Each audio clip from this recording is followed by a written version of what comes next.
Let us be still a moment. In that stillness, do not try to think a holy thought. Do not try to attract a blessing. Simply be still and know. Be still and know that I am God. The purpose of our work this week is the development of spiritual consciousness. Spiritual consciousness is the ability to see that which is invisible, to hear that which is inaudible, to touch that which cannot be felt. It is not a talent of the personal mind. It is the faculty of the soul, and it awakens in the quiet, not in the chase.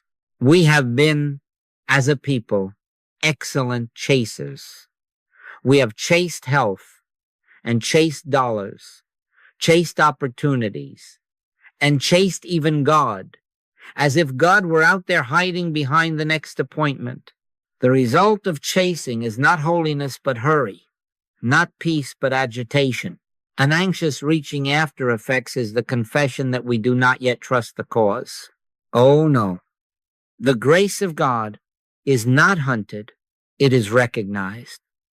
Like the morning that does not need your pull to bring the sun over the horizon, grace is already at hand, and our task is to behold it.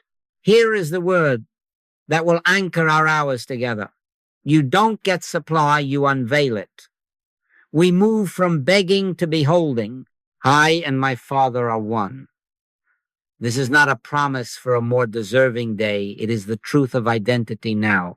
All that the Father hath is mine, declared the Master.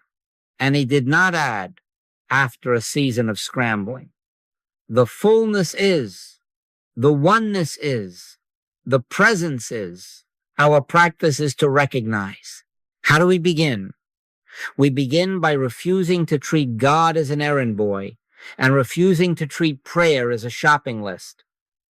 We begin by entering the quiet, which is not a room but a recognition.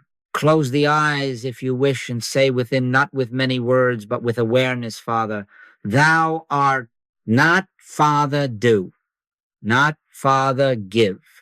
Father, thou art. Let that be our first beholding. As we rest there, we discover that every impulse to manipulate an outcome loosens its grip, and a subtler movement, gentle, sure, takes the helm. This is the comfort of beginning to whisper before we have yet named him. Our culture has tutored us to chase blessings as if they were birds that fly from the inattentive. We have been warned that if we do not move faster, speak louder, strategize better, we will be left behind. Beloved, who can be left behind in omnipresence? Where shall I flee from thy spirit? If I ascend, thou art there. If I make my bed in the depths, still thou art there. The problem has not been distance, it has been distraction. We have mistaken the noise of effects for the voice of cause. And so our work is not more noise. Our work is listening. This week, then, is not a parade of techniques to win outward results. It is a school of inner verification. Hearing about God will not suffice. Reading of miracles will not feed the soul. Repeating words will not establish dominion. We must prove presence to ourselves by the only proof that matters, the peace that passeth understanding, which descends when we are no longer bargaining with the infinite. Take no thought for your life, said the Master. And it was not a tease. It was an invitation into grace. We will not yet discuss the forms that follow. We will prepare the ground of beholding, from which forms must by law appear. So, as we enter this hour, let us consent to a holy abstinence. Abstain from asking, abstain from outlining, abstain from chasing. Let us agree that for these moments we seek nothing but the presence of God. We will not improve God. We will let God be God. And in that letting, something imperceptible to the senses but undeniable to the heart will begin the unveiling of what already is, When the inner eye beholds source, the outer life bears witness to its sufficiency, without strain, without hurry, and with thanksgiving that needs no words. Beloved, into this quiet let the great sentence rise, not as doctrine but as identity. I and my Father are one, not two, not near, not in negotiation one. The wave is one with the ocean, inseparable and indivisible. The wave does not carry a private reservoir. It lives by the life of the ocean. It moves by the motion of the ocean. It is what it is by the being of the ocean. In like manner, you are not a separated self carrying a small flask of God to be refilled on Sundays or in emergencies. Oh no, you are the expression of the infinite life itself, the Son abiding in the bosom of the Father, and the Father abiding as the life, mind, and law of your being. Hear again the Master's word, and change its tense in your awareness, from promise to presence. All that the Father hath is mine. Not will be mine when I have fasted enough. Not shall be mine if I qualify under some spiritual insurance policy. Mine now. Because oneness is now. Scripture does not hand us a promissory note dated at an unknown hour. It hands us a birth certificate of divine sonship. The kingdom of God is within you. The moment we cease reaching out and begin looking within, we feel the tide turn, not because a shipment is dispatched from a distant heaven, but because we recognize the activity of the Father that has never ceased within us. This is why the posture is humility, not bravado. I can of my own self do nothing. The Father within me, he doeth the works. Notice, the works are done, and they are done from within. Our part is not to muscle a miracle, but to consent to presence. Every time Jesus stood before an appearance, lack of food, lack of health, lack of life, he did not appeal to a God afar. He acknowledged God at hand. Father, I thank thee that thou hast heard me, and I knew that thou hearest me always. Gratitude before evidence is not optimism, it is recognition. He saw the invisible as law, and the visible conformed. If you ask, where then is my supply, my health, my wisdom?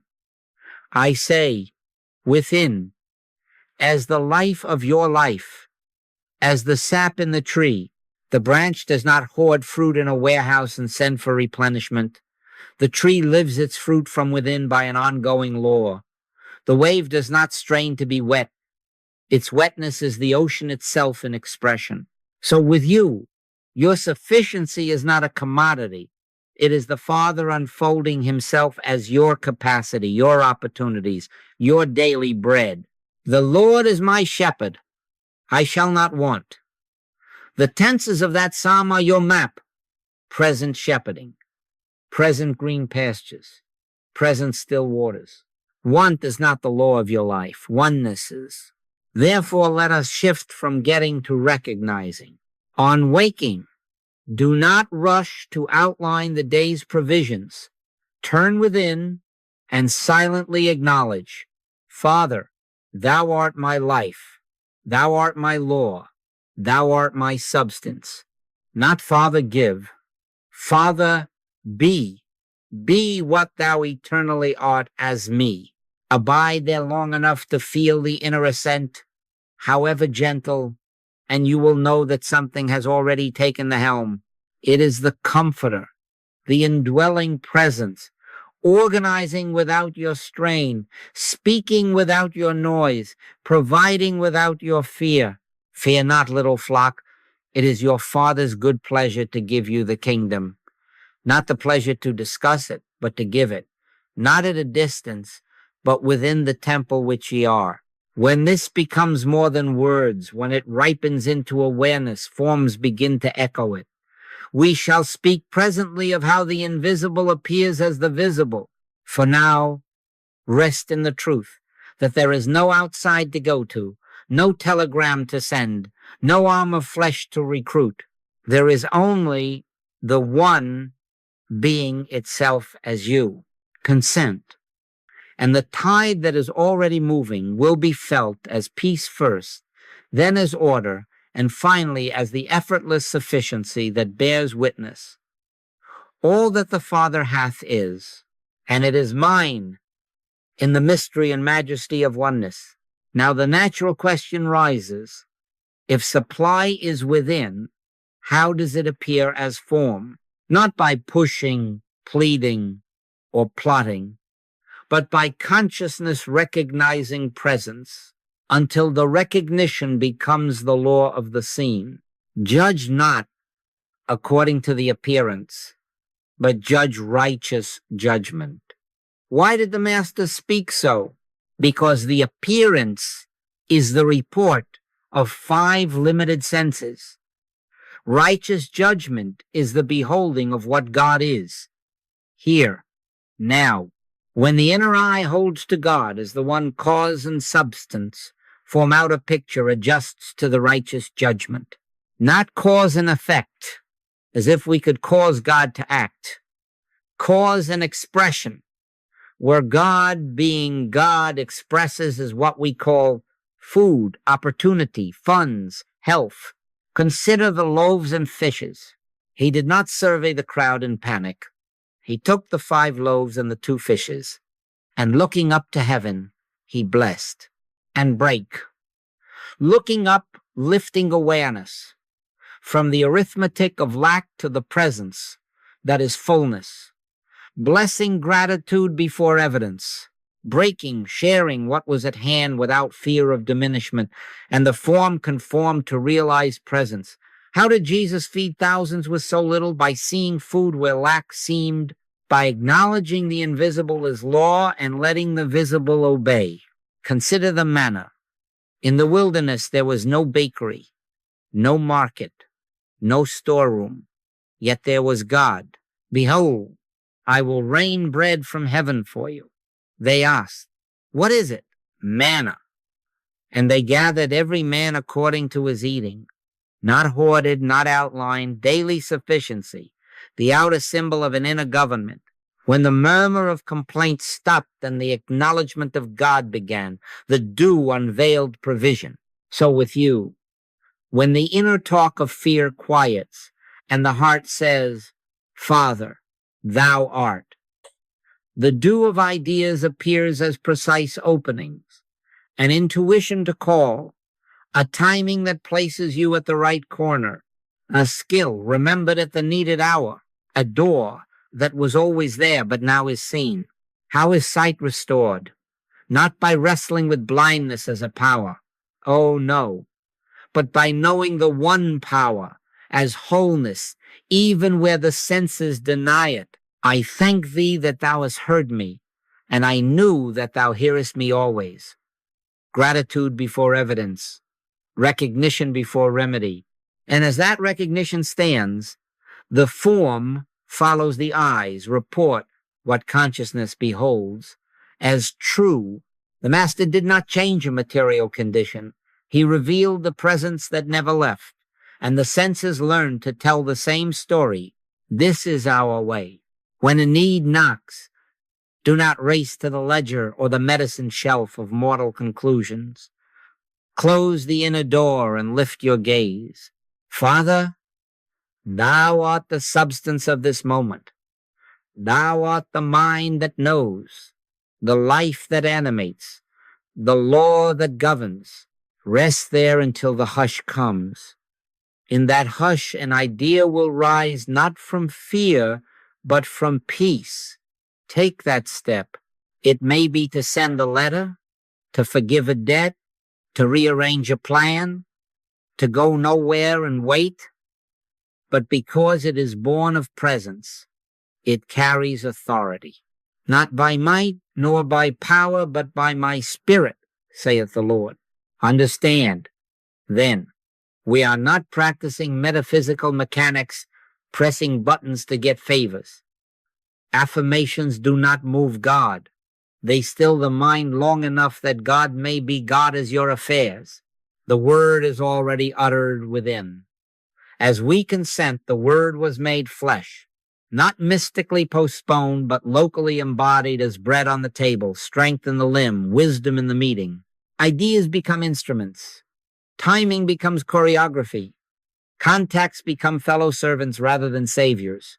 Your Father knoweth that ye have need of these things, and recognized unfolds them in right sequence without strain. Form, then, is the echo of realized presence. Consciousness, beholding truth, is the lens through which the invisible pictures itself. Polish the lens with praise, steady it with I can of mine own self do nothing, and watch how gently the world aligns.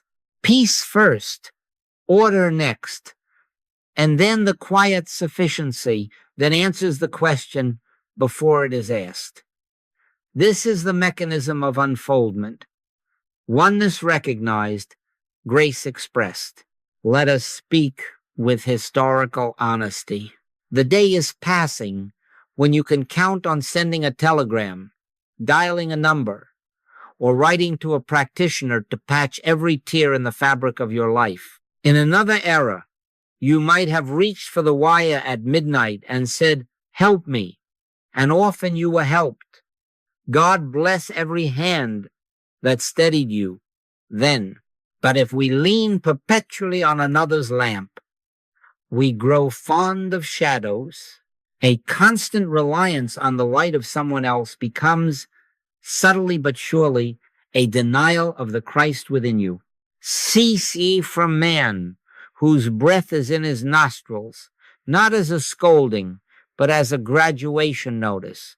The kingdom is not in a distant office. The kingdom of God is within you. Oh no, I am not disparaging holy companionship. We will walk together. We will pray together.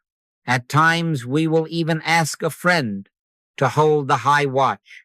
But we cannot freeze our development at the stage of outsourcing prayer any more than a child can outsource walking forever. Call no man your father upon the earth, for one is your Father which is in heaven. If the one mind is the mind of you and the mind of me, how long shall we pretend that only one of us can hear? How long shall we send a message across town when the sanctuary is here and the altar is the heart? Listen again to the Master's strange mercy. It is expedient for you that I go away, for if I go not away, the Comforter will not come unto you. Why this going? To wean us from clinging to the form of a teacher, so that we may awaken to the teacher in the midst of us. He did not abandon us to the winds. He internalized his presence as another comforter, that he may abide with you forever, even the Spirit of truth. For he dwelleth with you, and shall be in you. The outer crutch must go, so that the inner counselor may govern, not an abandonment, but an indwelling government, not less help, but truer help. Now, how does this look at 10 o'clock on a Tuesday when a need knocks? Before you reach, pause.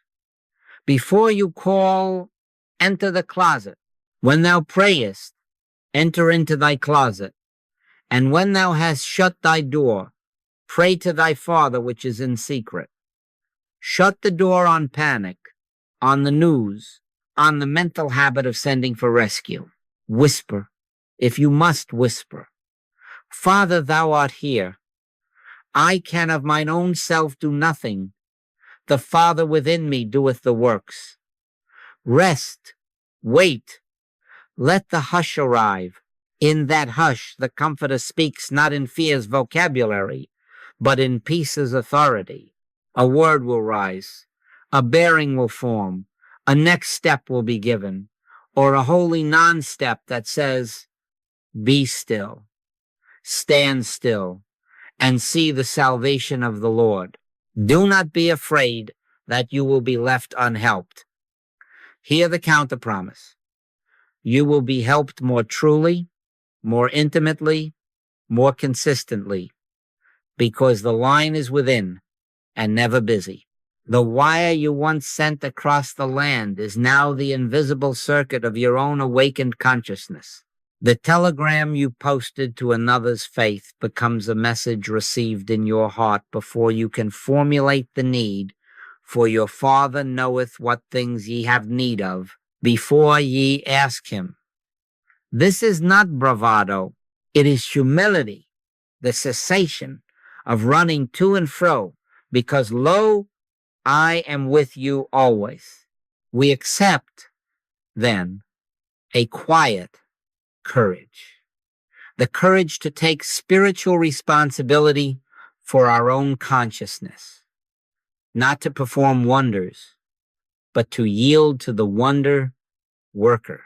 Not to master techniques, but to glorify the master within. Work out your own salvation with fear and trembling.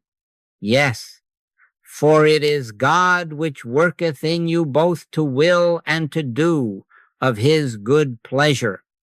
As this becomes our habit, our calls to others when they come are not pleas to borrow faith, but invitations to behold together.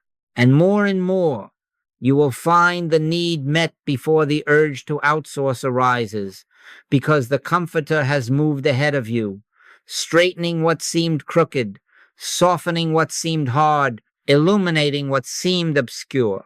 So let us cease the telegram, not from pride, but from trust.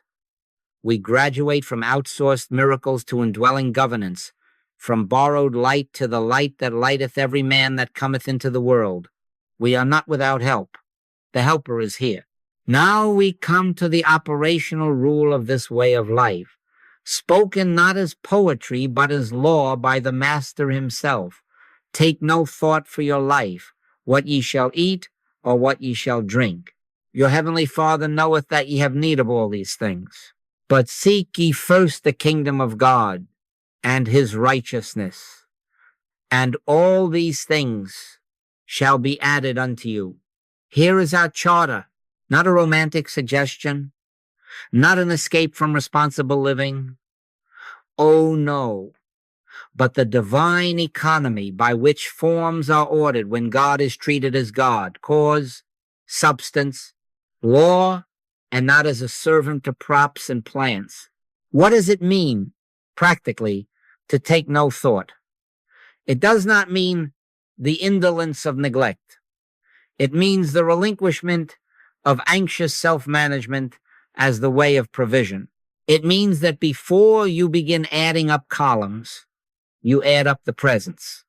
Before you outline an outcome, you bow in the inner sanctuary and acknowledge, Father, thou art the law of this hour. Thou art the life of this body.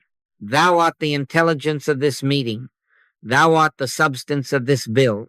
In that acknowledgement, the gusts of panic drop and a current, quiet, authoritative begins to govern where your fingers would have fumbled. Thought relaxation invites grace organization. When you stop trying to be your own providence, providence reveals itself and the visible conforms.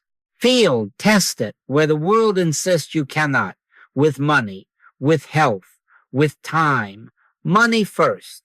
When the figure seems thin and the payment looms, do not rush to beg or to borrow fear. Enter your closet. When thou hast shut thy door, shut it indeed on the arithmetic of lack and open it to the infinite.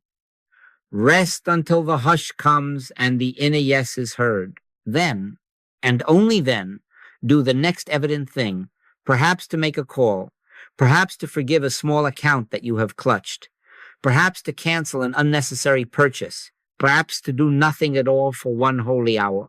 You will find that ideas appear as corridors, that an old invoice is paid without your chasing, that a new avenue opens where you had not looked, or that sufficiency arrives in a form your planning could not have manufactured. All these things shall be added, not because you fretted them into place, but because you placed God first and let law be law. Health. When a signal in the body shouts for attention, begin not with war, begin with presence. I can of mine own self do nothing. Be still. Acknowledge the life that never fell ill of time. As fear loosens, an adjustment may be given. Rest now, walk now, call the brother now, take the broth now. The point is not passivity. The point is precedence. Disciplined listening precedes obedient action, and the action carries the stamp of grace rather than the tremor of fear. Not by might, nor by power, but by my spirit, saith the Lord. You will watch how breath evens, how pain quiets, how the next right aid, spiritual, practical, simple, comes with peace instead of panic. Time, when the hours seem too few for the duties at hand, do not break the Sabbath of your soul by frantic multiplication. Sit, seek the kingdom. Say within, Father, thou art the order of this day. Then follow the arrangement that announces itself. You will witness the parable of loaves and fishes rewritten as minutes and tasks. What appeared insufficient expands by right sequence. What was unnecessary falls away without guilt. What truly matters is accomplished without strain. One thing is needful, said the Lord to Martha, and Mary chose it first. The presence and the house found its balance. Some will say, is this not dangerous, this taking no thought? Oh no. What is dangerous is the superstition that fear is a form of care and that strain is a form of virtue. The Master did not commend worry. He commanded trust. He did not free us from intelligence. He freed intelligence from anxiety. Therefore we do not drift. We abide. We listen. We obey. We are not excused from action. We are delivered from impulsive action, born of the belief that there are many powers to placate. There is one, and we give that one the throne. Make this your regimen for the next 7 days. At the threshold of each task, money, health, time, pause. Take no thought as to the effect. Take every thought as to the presence. Seek first, not second. Let the hush arrive. Move only on the word that rises in the hush. Keep thanksgiving ahead of evidence. Then watch peace first, order next, and then the quiet sufficiency that bears witness to a universe already governed. This is the law of grace in daily affairs. As you behold the source, the forms arrange themselves without strain, and gratitude, no longer a tactic, becomes the atmosphere in which you live. Fear not, little flock, for it is your Father's good pleasure to give you the kingdom. Not tomorrow, but now. Not by worry, but by beholding. Not in theory, but in the next hour of your day. Let us set this law into the hand with a picture so simple that even the child in us can carry it into morning. Think of the coconut tree. It does not chase coconuts down the road. It does not write letters to distant orchards. It does not plead with the sky for special fruit. Rooted, it drinks of the unseen reservoir. Quietly, it receives light. Imperceptibly, it gathers the substance of air and soil. And by an inner law, without fanfare, it manifests the round sweetness we call coconuts. The fruit is not imported, it is expressed. So with you, ideas, clients, opportunities, support, they are not merchandise to be hunted. They are the fruit of an inner law, the outward sign of an inward life realized. The kingdom of God is within you. If the life is within, the fruit is within, and in due season it appears without. Do you see how this ends up panting? When we are tempted to run after effects, let us stand beneath some living thing, even a tree by the pavement, and let it teach us our theology. Whisper within, Father, thou art the sap of my being. Thy law is the law of unfoldment in me.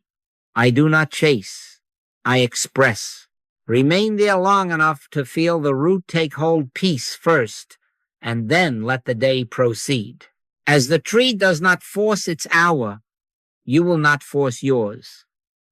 Yet you will watch the fruit of awareness become phone calls you did not script, solutions you did not outline, right people finding you by an order you could not have arranged.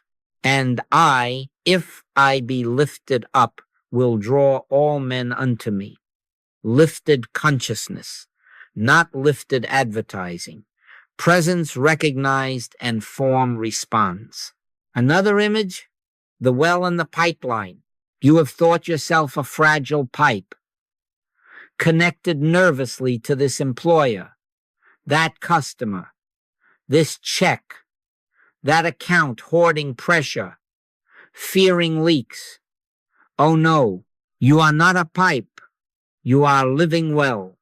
The water that I shall give him shall be in him a well of water springing up into everlasting life. A pipe waits for supply.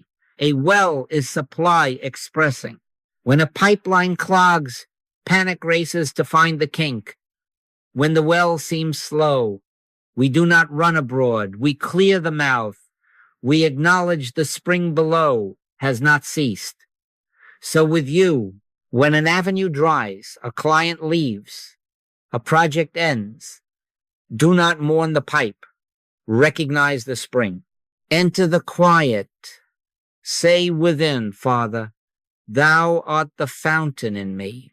Thou art my law of expression. As you behold the inner spring, other channels appear, or the same channel opens anew, because your faith is not in the conduit, but in the source. Here is where our giving finds its dignity. Tithing, in this way of life, is not a transaction to bribe the heavens into pouring more through our pipe. We are not tipping God to prime the pump. We are enlarging consciousness to match what already is. We are acknowledging source as the doer and letting the overflow bear witness. Bring ye all the tithes into the storehouse, and prove me now herewith, if I will not open you the windows of heaven. The opening is in you, not in God. When the sense of ownership softens into stewardship, when we say, freely I have received, freely I give, the rim of the cup expands. The giving is not a lever to pull. It is the evidence that the well is ours by nature and cannot run dry. Then funds given, time given, skill given do not deplete, they circulate. You will observe how fear relaxes its grip on a small purse, how the act of releasing proves to you, not to God, that the spring is faithful. And gratitude, let it be understood rightly. Thanksgiving is not flattery offered to hire a favor. Thanksgiving is sight. Father, I thank thee that thou hast heard me, and I knew that thou hearest me always. Before Lazarus walked, gratitude spoke, because gratitude beheld the already given. When we give thanks in this way, we are not persuading God to remember us. We are remembering God. We are aligning our report with reality. In practice, it looks like this. You look at the bare tree of a calendar, or the thin ledger, or the quiet telephone, and you do not scold them. You lift your gaze. Father, I thank thee, thou art the life within this moment, the substance within this scene. Remain a breath or two until the hush answers, and then proceed. Gratitude before evidence is the doorway through which the evidence quietly arrives. Make this your practice for these next days. Stand under a tree or hold a simple glass of water and let creation preach to you. Supply is not chased. it unfolds. Touch the well in you by acknowledgement, not demand. When a pipeline falters, do not curse the line. Bless the spring. Give, not to get, but to witness the infinity that is your nature. Keep thanksgiving as your seeing, not your bargaining, and you will notice that life begins to taste like coconut milk in a dry place and like cool water at noon. Not because the desert changed first, but because the well within rose to the rim. Out of his belly shall flow rivers of living water. So let it be with you. Recognition first, then flow, source beheld, then fruit without strain. Now let us bind this into a way of living, not as a burst of inspiration that fades by Wednesday, but as a steady flame tended morning by morning, hour by hour, for 6 months, long enough that habit becomes character and character becomes consciousness. The purpose is simple. Consistent acknowledgement maturing into effortless guidance until the truth we have honored begins to utter itself, and you will know that the government has shifted from your planning to the presence. Thou wilt keep him in perfect peace, whose mind is stayed on thee. Our work is the staying, on waking before the foot touches the floor, before the first message is read or the first fear rehearsed turn within. Let the first act of the day be recognition, not request. Whisper, if you like, Father, thou art the life, mind, and substance of my day. I can of mine own self do nothing. The Father within me doeth the works. Remain there, not long in clock time if you cannot, but long enough for the breath to lengthen and the heart to yield. Add the psalmist's certainty. This is the day which the Lord hath made. We will rejoice and be glad in it. Not as cheerfulness, but as governance. The day belongs to the Lord, and we consent to be carried by his order. In those 2 or 3 minutes, a tide turns. You have handed the helm to the one who knows. Then set a light rhythm through the hours. On the hour, as a bell or a glance at the dial reminds you, take 60 quiet seconds to reset the field. Shut your inner door and say, be still and know that I am God. No petitions, no listings of needs, simple acknowledgement. Father, thou art here. Thou art the mind in which I function, the law under which this meeting unfolds, the life animating this body, the substance of these affairs. 1 minute, breathe, yield, know. Return to your work, cleansed of the dust of haste. You will discover that a minute of beholding prevents an hour of repairing, that in quietness and in confidence shall be your strength.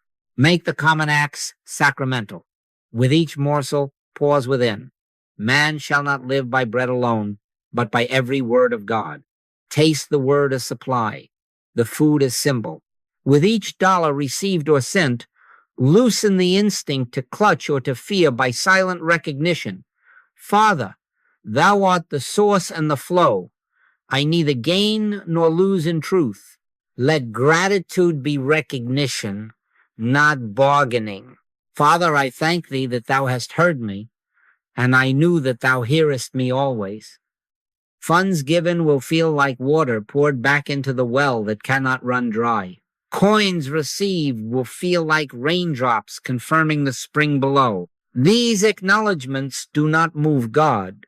They reveal God already moving as your affairs. Now to the listening that governs action. Cultivate this question first, action second. When a choice confronts you, send a letter or wait. Speak or be silent. Invest or refrain. Do not consult fear. Do not consult the calendar as an oracle. Enter the closet. Speak, Lord, for thy servant heareth. Ask, and then listen, not for thunder, but for the hush in which a word forms, a leaning of the heart, a clarity that is gentle but unmistakable. Move on that word. It may send you into motion or hold you still, but because it is born of presence, it will carry authority. Over these months, this listening ripens into what I call transition, the point at which truth begins to utter itself without your management, where, before the question fully shapes, the answer stands within, where you find your lips giving thanks before your mind could outline why. My sheep hear my voice, and I know them, and they follow me. Not strain, but recognition. Not forcing, but flowing. Commit to this for 6 months. Truly commit. On waking recognition, on the hour, a minute of beholding, with every morsel and dollar, thanksgiving a sight. At every decision, question God first, act afterward. If you stumble at 10 o'clock, begin again at 11. If you forget a bell, return at the next. Keep the mind stayed, not by willpower clenched, but by frequent gentle turnings as a flower keeps its face toward the sun. You will notice markers along the way. Peace first, less argument with appearances, and then sufficiency forms, aligning as echoes of what consciousness beholds. One morning you will realize that you have not hurried for some days, that worry has not taken up its usual seat, that ideas come already clothed in provision. You will know that you did not achieve this. You yielded to it, not by might nor by power, but by my spirit, saith the Lord. This is our regimen, not as a yoke, but as a way of consenting. Practice is our love made punctual. Do it, and you will discover that oneness, acknowledged steadily, becomes a wind at your back. Then the works will not feel like your works at all, for the Father within you will be seen doing them, and you will walk in that quiet wonder we name grace. From this moment on, never refuse a call, not because you are now to become a spiritual mechanic taking emergencies at all hours. Oh no, but because every call is a summons to behold the presence that is already there. A call for prayer, a cry for help, a whisper for peace. Each is the same invitation. Lift up your eyes. Judge not according to the appearance. Yield the scene to the one who governs it.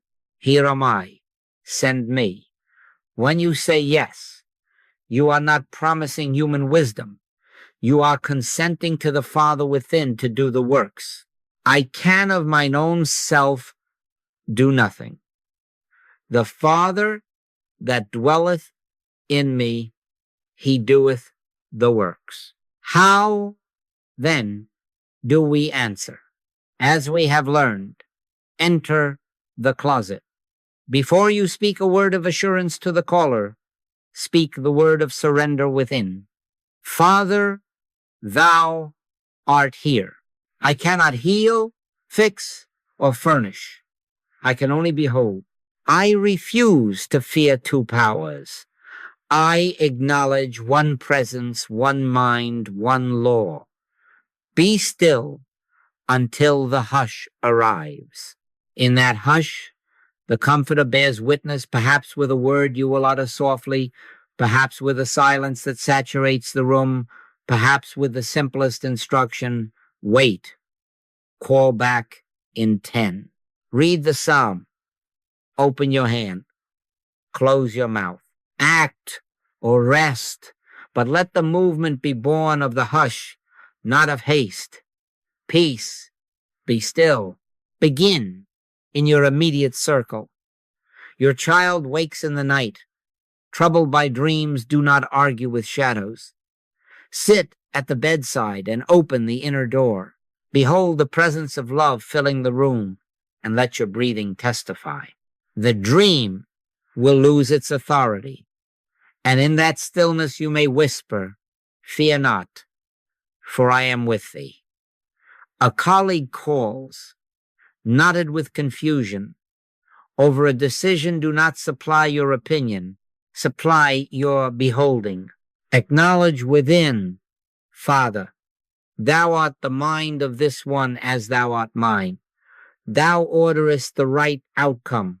You will find the right sentence, given you one sentence, not a lecture, and clarity will settle like morning light. A neighbor's rent is short. Do not begin with the pipeline. Begin with the well. Behold the source in him, in you, in the circumstance. Listen. Perhaps you will be led to give, perhaps to connect, perhaps to sit with him until panic loosens and an unconsidered avenue appears. Silver and gold have I none, but such as I have give I thee. What do you have? The realized presence, which becomes as coin, as counsel, as courage, according to the need. And when the sick call, remember, you are not petitioning a distant deity to alter a stubborn matter. You are consenting to witness the wholeness that is God's own self appearing as this scene. He sent his word and healed them. Let the word rise within before you speak any word without. Confess again, not by might nor by power, but by my spirit, saith the Lord. Stay until peace registers peace first, and then watch for the next token or the next. And often you will find that improvement or guidance to right help or a sweet sleep follows as naturally as a tide follows the moon. Evidence follows beholding. Do you fear you are not ready? That is precisely why we say, never refuse a call, for readiness is born in answering. Each obedience, however small, builds a muscle that is not muscle at all, but trust. Trust that the inner government is factual, that the line is open, that the Father within utters himself when you stand aside. With every yes, the self-importance thins and the selfhood appears. With every yes, reliance shifts from human effort to grace. You will discover that some calls are answered before they reach your ear. The hush will have moved ahead of you, and your yes simply confirms what has already been accomplished within. Do not complicate this with theatrics. Sometimes your whole ministry is to rest in the presence while another speaks their fear and to close the call having said little but having known much. Where two or three are gathered together in my name, there am I in the midst of them. Let the midst do the work. Sometimes you will be sent across town. Sometimes you will be told, stay where you are, and know your part is constant. Refuse the temptation to fix. Behold, refuse the superstition of many powers. Honor the one. Refuse to outline the form. Hold to the source, and hear this mercy. As you answer calls, your own needs are met in the overflow. Freely ye have received. Freely give. Freely you give, and you find that as the well pours, it fills. As the lamp shines, it is fed. Do not give to get. Give because the well is your nature and cannot run dry. Ministry is not a profession you adopt. It is your consciousness expressing. Today, this hour, let us agree. Never refuse a call. Say yes. Enter the silence. Confess incapacity. Behold the presence. And move only on the word that rises in the hush. Then stand back and watch the holy sequence. We have come to know peace first, order next, sufficiency following, and give thanks, not to a technique, but to God who doeth the works. Now, having said yes, and having entered the hush, watch what occurs without the sweat of self-importance. Evidence comes as naturally as dawn over a quiet ocean. The phone rings, And it is the right name, the one you could not reach yesterday, calling with the answer already on their lips. The invoice that seemed immovable is corrected without your harrying. The stray charge vanishes. A forgotten credit appears. A check long delayed arrives with an apology you did not solicit. The body, more precisely. Your report about the body settles. Breath evens. The heart unknots. The sleep that fled returns. And with it, a steadiness that reads on any instrument as order. Guidance, which once felt vague, becomes specific. Call at 3, not now. Send 1 sentence, not 4. Go to the appointment, take the folder, say nothing until the second question. You will look back and marvel not at the drama of it, but at its rightness, how the piece fit without pounding, how the conversation opened at the hinge, how the hour met you with sufficiency and not excess. But mark this well. Refuse to hang medals on your personality. Do not say, my treatment did it, my strong thought did it, my clever timing did it. Oh no. I can of mine own self do nothing. The Father that dwelleth in me, he doeth the works. If applause comes, send it through you to its source, like light passing through a clean window. If a delay lingers longer than your liking, do not accept blame as if you were cause. Return to the closet and restore cause to the throne. Praise and criticism are both subtle thieves if you take them to yourself. Keep the spotlight where it belongs, on presence realized, not on practitioner or method. Now let us ask our honest question. What changed? Did God change? Did truth expand itself this morning but withhold last night? Did the law of being flex to favor you after you performed a ritual correctly? Or did sight shift and form comply? Lift up your eyes, said the Master, and where the disciple saw only fields ripening later, he saw fields white already to harvest. The harvest did not come because he strained. It was there to the eye that beheld.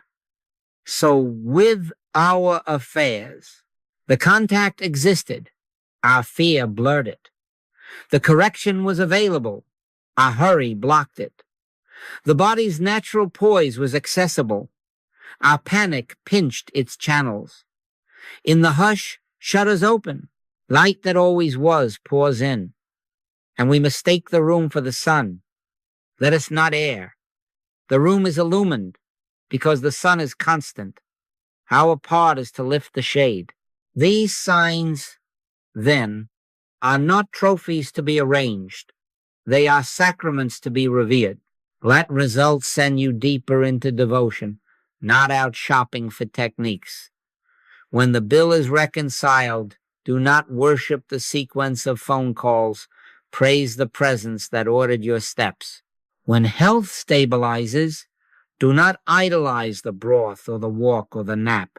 Give thanks for the life that directed the simple act. When guidance proves exact, do not bottle the hour and sell it as a method. Return to the inner sanctuary and say, not unto us, O Lord, not unto us, but unto thy name give glory.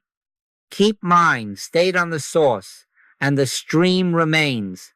Take your ease, not as indolence, but as trust. Be still and know that I am God. In that knowing, pressure dissolves, and provision takes its rightful place as afterglow.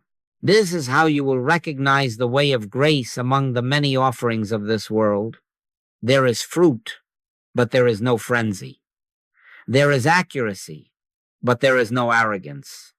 There is sufficiency, and gratitude deepens rather than concludes. Peace first, order next, and then sufficiency following, not once as a fireworks display, but again and again as the ordinary music of a life governed from within. All that the Father hath is mine, not as possession to clutch, but as presence to behold. And as sight clarifies, Form aligns without strain, without boasting, with thanksgiving that does not end. Now we seal our work not by tightening our grip, but by opening our hands together. Let us, in this very breath, loose and let go every claim of private ownership, our health, our talent, our wealth, and say within, Father, these are thine, use them as thine own. We are not disowning life. We are recognizing life. We are not discarding gifts. We are returning them to their giver, that they may be multiplied as thou wilt. Of thine own have we given thee. When we loose them into God, they do not vanish. They are transfigured. God is able to make all grace abound toward you, that ye, always having all sufficiency in all things, may abound to every good work. Surrender seals supply. In this surrender we pass finally from begging to beholding, and now to being a transparency, through which grace answers the needs of our homes, our offices, our streets. Here is the picture to carry. The wave does not clutch the ocean to remain wet. It consents to be nothing of itself and everything of the ocean, and in that consent it has the ocean's power and motion without strain. I and my Father are one. So, let the personal sense of my health, my strength, my purse go away, that the Comforter may come forward as governance, as wisdom, as circulation. If I go not away, the Comforter will not come unto you. We are not impoverished by this going away. We are enriched by identity. We become windows. The light does the work. We become branches. The vine bears the fruit. All that the Father hath is mine, not to hoard, but to flow. To anchor this as shared life and not as a fleeting hour, take a vow with me for 30 days. On waking, before the foot touches the floor, practice the pause acknowledgement first. On the hour, stop 1 minute. Be still and know that I am God. With every morsel and every dollar, let gratitude be recognition, not bargaining. Father, thou art the substance and the law of this. From this moment, never refuse a call. Say yes. Enter the inner room. Behold one presence. And move only on the word that rises. And keep a brief ledger of grace, not to tally merits, but to witness reality. One line will do. A call answered with peace. A bill resolved without chase. A neighbor comforted. An idea arrived clothed in right timing. Each line says, not unto us, O Lord, but unto thy name give glory.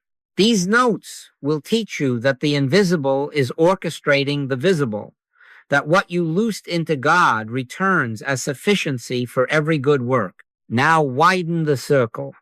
In the household, cease the anxious managing of one another. Become the beholder in the room. In the office, loose outcomes to God. Give the task your presence and your listening, and let order appear. In the marketplace, let generosity be your quiet speech. A patience offered, a skill shared, a coin released when the whisper says release. Freely ye have received, freely give. This is not recklessness. It is stewardship under authority. We do not throw resources into the wind to prove a doctrine. We yield resources to the wind that knows where to send them. Take no thought for your life. Does not produce neglect. It produces divine order. Peace first, order next, sufficiency following. Where 2 or 3 in any neighborhood consent to be transparency rather than proprietor, watch the atmosphere clear. Tempers cool. Ideas arrive. Solutions that bless all sides take root. the individual practice becomes a communal climate. Let us end as we mean to live with a consecration that keeps the channel open. Father, we loose health into thee.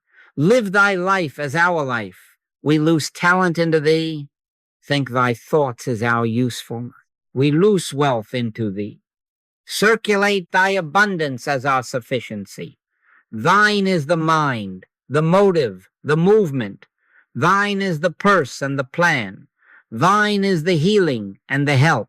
We ask nothing of thee but to behold thee, and in beholding, we witness that the Lord is my shepherd, I shall not want.